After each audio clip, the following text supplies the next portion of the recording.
শ্বশুর আমাকে বাড়িতে একা পেয়ে যেভাবে কাজ করলো, গল্পটি সম্পূর্ণ শুনলে আপনাদের মেশিন দিয়ে টপ টপ করে পানি চলে আসবে। আপনারা হাতের কাজ করতে বাধ্য হবেন এবং হাতের কাজ করার আগে হাতের কাছে টিস্যু রাখবেন এবং কানে হেডফোন লাগিয়ে নেবেন। আমার শাশুড়ি মারা গেছেন 7 মাস হয়ে গেছে এবং আমার শ্বশুর খুব একা হয়ে গেছেন। তিনি খুব দুঃখিত থাকতেন এবং কোনো কাজেই তার মন লাগত না। কিছুদিন পরে আমি লক্ষ্য করলাম যে তিনি আমাকে অদ্ভুতভাবে তাকিয়ে দেখছেন। আমি তার এই আচরণে খুবই বিরক্ত হয়ে গিয়েছিলাম। তারপর একদিন আমি ভাবলাম, যদি আমি নিজেই শ্বশুরকে খুশি করে দিই তাহলে বাড়ির কথা বাড়িতেই থাকবে এবং কেউ জানতেও পারবে না। আর এই জন্যই আমি একদিন সিদ্ধান্ত নিলাম যে আজ শ্বশুরকে। হ্যালো বন্ধুরা, আজকের এই হার্ডকোর গল্পে আপনাদের সবাইকে স্বাগতম। বন্ধুরা, আমার নাম রূপা এবং আমার বয়স 24 বছর। আমি একজন বিবাহিত মহিলা। আমার বিয়ে হয়েছে 2 বছর আগে। আমার স্বামীর নাম বিকাশ এবং তিনি একটি প্রাইভেট কোম্পানিতে চাকরি করেন। আমাদের বিয়ের 2 বছর হয়ে গেছে, কিন্তু এখনো পর্যন্ত আমাদের কোনো সন্তান হয়নি। আমাদের পরিবারে আমি, আমার স্বামী এবং আমার শ্বশুর থাকি। আমরা সবাই আমাদের জীবন নিয়ে খুব খুশি ছিলাম এবং সবাই একে অপরের সাথে খুব হাসি খুশি করে থাকতাম। কিন্তু হঠাৎ করে আমাদের খুশির উপর কারো খারাপ নজর লেগে গেল। আসল ঘটনা হলো, আমার শাশুড়ি একদিন মারা গেলেন, যার কারণে আমাদের পুরো বাড়িতে শোকের ছায়া নেমে এল। শাশুড়ির মৃত্যুর পর আমরা সবাই ভেতর থেকে ভেঙে পড়েছিলাম। আমাদের উপর যেন দুঃখের পাহাড় ভেঙে পড়ল। শাশুড়ির মৃত্যুর পর আমার শ্বশুর খুব বেশি দুঃখিত হয়ে পড়লেন। যখনই আমি শ্বশুরকে দেখতাম, তিনি একা বসে বসে কাঁদতেন এবং শাশুড়িকে স্মরণ করতেন। আমি এবং আমার স্বামী শ্বশুরের এই অবস্থা দেখে খুবই দুঃখ পেতাম। আমরা ভাবতাম, যদি শাশুড়ি বেঁচে থাকতেন তাহলে শ্বশুরের এমন অবস্থা হতো না। আমি এবং বিকাশ তাকে অনেক বুঝিয়েছিলাম যে আপনি এমন করবেন না, আপনি বাড়ির বড় মানুষ, আপনি যদি ভেঙে পড়েন তাহলে আমাদের কি হবে। আমাদের বুঝানোর কিছু সময় পর তিনি ঠিক থাকতেন, কিন্তু একা হলে আবার আগের মতোই হয়ে যেতেন। এইভাবে 7 মাস কেটে গেল, কিন্তু শ্বশুরের পক্ষে তার স্ত্রীকে ভুলে যাওয়া খুবই কঠিন মনে হচ্ছিল। তারপর কিছু সময়ের জন্য আমরা শ্বশুরকে আমাদের পাটনায় থাকা ননদের কাছে পাঠিয়ে দিলাম।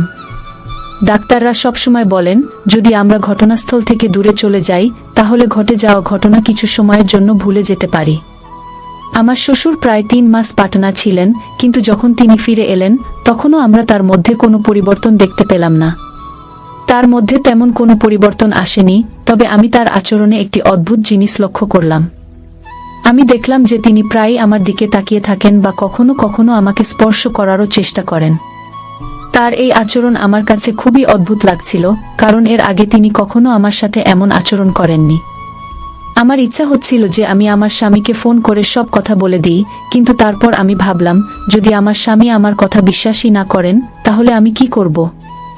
আমি ভাবলাম, এটি হয়তো আমার ভুল ধারণা হতে পারে। কিন্তু একদিন তো সীমা ছাড়িয়ে গেল। একদিন আমার শ্বশুর এমন কিছু করলেন যে আমার পায়ের নিচ থেকে মাটি সরে গেল। আমি বিশ্বাসই করতে পারছিলাম না যে তিনি এমন কিছু করতে পারেন। আমি যখন বাথরুমে যাচ্ছিলাম তখন সেখানে আগে থেকেই আমার শ্বশুর ছিলেন। আমি কিছুক্ষণের জন্য সেখানে দাঁড়িয়ে রইলাম, ভাবলাম তিনি কিছুক্ষণের মধ্যেই বেরিয়ে আসবেন। কিন্তু ভেতর থেকে অদ্ভুত অদ্ভুত শব্দ আসছিল, তিনি সম্ভবত নিজেকে শান্ত করছিলেন। আমি ভাবছিলাম, শ্বশুর এতক্ষণ ধরে বাথরুমের ভেতরে কি করছেন। আমি তাকে ডাকারও চেষ্টা করলাম, কিন্তু তিনি শুনলেন না। তারপর যখন আমি ভাবলাম যে তিনি যে কোনো সময় বেরিয়ে আসতে পারেন, তখন আমি আমার রুমে চলে গেলাম। প্রথমে আমার মনে হলো যে এই পুরো ঘটনা আমার স্বামীকে বলে দিই, কিন্তু আবার আমার মনে হলো যে যদি তিনি আমার কথা বিশ্বাসই না করেন তাহলে আমি কি করব। এই ভেবে আমি সারা রাত জেগে রইলাম এবং আমার ঘুমই হলো না। আমি ভেতর থেকে খুবই বিরক্ত ছিলাম, কারণ এতদিন ধরে যা কিছু ঘটছিল তা খুবই অদ্ভুত ছিল। রাতে যখন আমার স্বামী কাজ থেকে বাড়ি ফিরলেন তখন তিনি আমাকে আদর করতে চাইলেন, কিন্তু আমি বললাম যে আজ আমার মেজাজ নেই। এত বলে আমি তার দিকে পিঠ ফিরে শুয়ে পড়লাম। আমার পুরো রাত জেগে কেটে গেল। পরের দিন আমার স্বামীকে শহরের বাইরে কোনো কাজে যেতে হয়েছিল। তিনি 1 সপ্তাহের জন্য একটি মিটিংয়ে যাচ্ছিলেন। আমি তার ব্যাগ গুছিয়ে দিলাম এবং তার টিফিনও তৈরি করে দিলাম। কিছুক্ষণ পর আমার স্বামী তার কাজে চলে গেলেন। এখন বাড়িতে শুধু আমি এবং শ্বশুর ছিলেন। আমি ভয়ে কাঁপছিলাম। আমার প্রতিটি মুহূর্ত যেন শতাব্দীর মতো কাটছিল। সারাদিন ঘরের কাজ করেছি এবং সব কাজ শেষ করে আমার রুমে চলে এসেছি। গত রাতে ঘুম না আসার কারণে এখন ঘুম আমাকে ঘিরে ধরতে শুরু করেছে। ঘুমের চাপে আমার চোখ নিজে থেকেই বন্ধ হয়ে যাচ্ছিল। দিনের 3 বাজছিল, আমি টেরই পাইনি কখন আমার চোখ বন্ধ হয়ে গেল এবং আমি গভীর ঘুমে চলে গেলাম। আমি সাধারণত শাড়িই পরি, কিন্তু কয়েকদিন ধরে বেশি গরমের কারণে আমি সালোয়ার কামিজ পরছিলাম। আমার পুরো শরীর ঘামে ভিজে গিয়েছিল এবং আমি আমার ঘরে গিয়ে পাখার নিচে শুয়ে পড়েছিলাম। প্রায় 1 ঘন্টা পরে আমি অনুভব করলাম কেউ আমাকে অদ্ভুতভাবে হাত দিচ্ছে। প্রথমে আমি ভেবেছিলাম হয়তো আমি স্বপ্ন দেখছি এবং স্বপ্নে আমি আমার স্বামীর সাথে আছি। কিন্তু তারপর আমি হঠাৎ করে আতঙ্কে উঠে বসলাম এবং আমার কাপড় ঠিক করতে লাগলাম। আমি দেখলাম আমার শ্বশুরজি আমার পাশে বসে আছেন। আমি তাকে দেখে চমকে গেলাম। আমি তাকে জিজ্ঞাসা করলাম, কি হয়েছে বাবুজি? আপনার আমার সাথে কোনো কাজ ছিল? শ্বশুরজি বললেন, বউ, আমার চা খাওয়ার ইচ্ছা করছে। আমি তোমাকে অনেকবার ডাক দিয়েছি, কিন্তু সম্ভবত তুমি শুনতে পাওনি, তাই আমি নিজেই তোমার ঘরে চলে এসেছি। এখানে এসে দেখলাম তুমি শান্তিতে ঘুমিয়ে আছো, তাই ভেবেছি ঘুমন্ত বুকে কেন জাগাবো, আমি নিজেই চা বানিয়ে নেব। কিন্তু এর মধ্যেই তুমি জেগে উঠলে। এই কথাগুলোতে শ্বশুরজি তার সাফাই দিলেন। তখন আমি তাড়াতাড়ি বিছানা থেকে নিচে নেমে এলাম। আমার বুক জোরে জোরে ধড়ফড় করছিল। আমি আমার চুনরি মাথায় টেনে নিয়ে বললাম, বাবুজি, আপনি আপনার ঘরে যান, আমি এখানেই চা নিয়ে আসছি। আমার এতটা বলার পরেই তার মন ভেঙে গিয়েছিল। তারপর তিনি তার ঘরে চলে গেলেন। প্রায় 10 মিনিট পরে আমি তার ঘরে 1 কাপ চা নিয়ে গেলাম। আমি তার ঘরে গিয়ে দেখলাম শ্বশুরজি তার ঘরে বসে কাঁদছেন। আমি জিজ্ঞাসা করলাম, কি হয়েছে বাবুজি? আপনি কাঁদছেন কেন? কোনো সমস্যা আছে?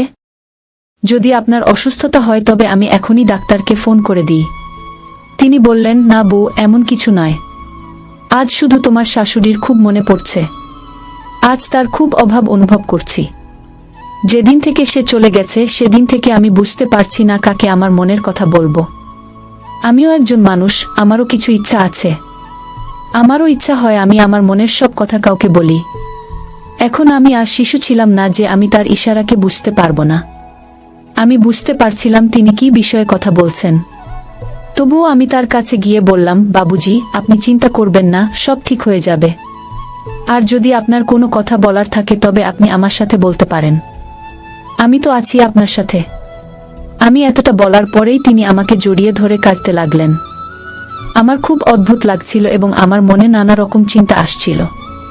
তবুও আমি তার উপর খুব দয়া অনুভব করছিলাম। আর শ্বশুরজির বয়সও এত বেশি হয়ে গিয়েছিল যে আমরা তার দ্বিতীয় বিয়ে দিতে পারতাম না। যদি আমরা তার দ্বিতীয় বিয়ে দিতাম তাহলে আমরা কারো মুখ দেখানোর মতো থাকতাম না। সমাজ আমাদের ত্যাগ করে দিত। এর চেয়ে বরং বাড়িতেই এই সমস্যার কোনো সমাধান খুঁজে বের করা ভালো। একবার আমার মনে হলো, যদি আমি নিজেই শ্বশুরজিকে খুশি করে দিই তাহলে কেউ জানতেও পারবে না এবং ঘরের কথা ঘরেই থাকবে। আমি মনকে শক্ত করে নির্বে তার প্রস্তাব মেনে নিয়েছিলাম।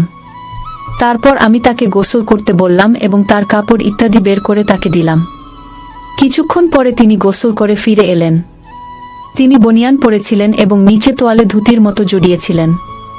তিনি আমাকে দেখে একটু হাসলেন এবং আমিও তার এই আচরণে একটু হেসে ফেললাম। তারপর পরের দিন সকালে যখন আমি চা দিতে তার ঘরে গেলাম তখন দেখলাম তিনি সম্ভবত তোয়ালে জড়িয়েই ঘুমিয়ে পড়েছেন। আমি হালকা করে দরজাটা ধাক্কা দিলাম, দেখলাম দরজা আগে থেকেই খোলা ছিল এবং শ্বশুরজি বনিয়ান পরেই ঘুমাচ্ছেন। তার এই আচরণে আমার খুব রাগ হলো, কিন্তু আমি তাকে কিছু বললাম না এবং চা দিয়ে রান্নাঘরে চলে এলাম। প্রায় 1 ঘন্টা পরে তিনি রান্নাঘরে এলেন এবং আমাকে বললেন, বউ, একটু তেল গরম করে আমার ঘরে নিয়ে এসো এবং আমার মাথা ও শরীরের মালিশ করে দাও। এবার আমি তার খারাপ নিয়ত আগেই বুঝে ফেলেছিলাম, কিন্তু আমার কাছে কোনো প্রমাণ ছিল না। কিছুক্ষণ পরে আমি এক বাটিতে তেল গরম করে তার ঘরে নিয়ে গেলাম এবং তাকে বললাম, বাবুজি, এই তেল নিন, আপনি নিজেই লাগিয়ে নিন। আজ আমার অনেক কাজ করতে হবে এবং অনেক কাপড় ধুতে হবে। তিনি বললেন, বউ, মাথায় তো আমি নিজেই লাগিয়ে নেব, কিন্তু পিঠে আমার হাত পৌঁছাবে না, তাই পিঠের মালিশ তুমিই করে দাও। এত বলেই তিনি তার বিছানায় পেটের উপর ভর দিয়ে শুয়ে পড়লেন। আমার আজ সকাল থেকেই তার উপর খুব রাগ হচ্ছিল, কিন্তু তবুও আমি তার পিঠের মালিশ করতে লাগলাম। প্রায় 10 মিনিট পরে তিনি পাশ বদল করে বললেন, বউ, তোমার হাত তো তেলেই খারাপ হয়ে গেছে, একটু পেটেরও মালিশ করে দাও। আমি না চাইলেও তার সব কথা মানতে লাগলাম এবং আমার দুটি হাত দিয়ে তার মা গু আমি ভাবছিলাম যদি আজ শাশুড়ি মা বেঁচে থাকতেন তাহলে আমাকে এই সব করতে হতো না।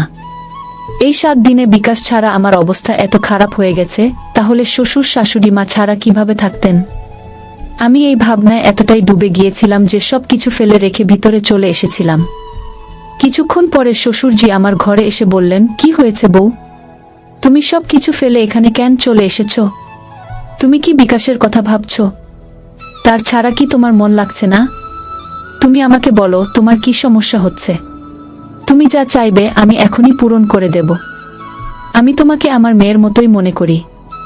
আমি কখনই চাইব না যে তুমি কোনোভাবে দুঃখে থাকো। শেষ পর্যন্ত তুমিও তো আমার আদরের মেয়ে। আমি তার পায়ে পড়ে গেলাম। আমি বললাম, শ্বশুরজি, আমি আপনাকে অনেক ভুল বুঝেছিলাম। আমাকে ক্ষমা করে দিন। আমি এতদিন ধরে ভাবছিলাম যে আপনি আমার উপর খারাপ নজর রাখছেন, আর সেই জন্য আমি আপনাকে এড়িয়ে চলছিলাম। কিন্তু এখন আমি বুঝতে পারছি যে বিকাশ গেছে মাত্র 5 দিন, আর আমি তার ছাড়া এতটা বিপর্যস্ত হয়ে পড়েছি। শাশুড়ি মা তো অনেক দিন আগেই চলে গেছেন। আপনি নিশ্চয়ই আরও বেশি কষ্ট পাচ্ছেন। যদি আমি আপনাকে কষ্ট দিয়ে থাকি তাহলে আমাকে ক্ষমা করে দিন। এখন থেকে আমি আপনার সব রকমের দেখাশোনা করব এবং আপনার মেয়ে হয়ে থাকব। তাহলে বন্ধুরা, আপনাদের এই গল্পটি কেমন লাগলো? কমেন্ট করে অবশ্যই জানাবেন। যদি গল্পটি পছন্দ হয় তাহলে লাইক করুন এবং বন্ধুদের সাথে শেয়ার করুন। আরও এমন রোমাঞ্চকর গল্পের জন্য আমাদের চ্যানেল সাবস্ক্রাইব করুন এবং বেল আইকন টিপতে ভুলবেন না। আবার দেখা হবে অন্য কোনো মজার গল্প নিয়ে। ততক্ষণ পর্যন্ত বিদায়।